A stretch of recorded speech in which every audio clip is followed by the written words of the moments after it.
தஞ்சை பெரிய கோயிலில் தமிழகம் மட்டுமின்றி வெளி மாநிலங்கள் மற்றும் வெளிநாடுகளில் இருந்து நாள்தோறும் ஆயிரக்கணக்கான பக்தர்கள் தரிசனம் செய்ய வருகின்றனர். பெருவுடையாரை தரிசனம் செய்ய வந்த பக்தர்கள் வரிசையில் கணீர் என்ற குரலில் சிவபுராணம் பாடப்பட்டது. கூட்டத்தில் சிறுமி சிறுவன் ஆகியோர் சிவபுராணம் பாடியபடி வந்தனர்.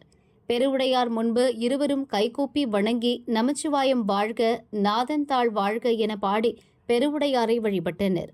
சிவபுராணம் பாடிய சிறுமி சிறுவன் ஆகியோர் விழுப்புரத்தைச் சேர்ந்த 12 வயது ருக்மணி, அவரது சகோதரன் 6 வயது தேவசேனா என தெரியவந்தது.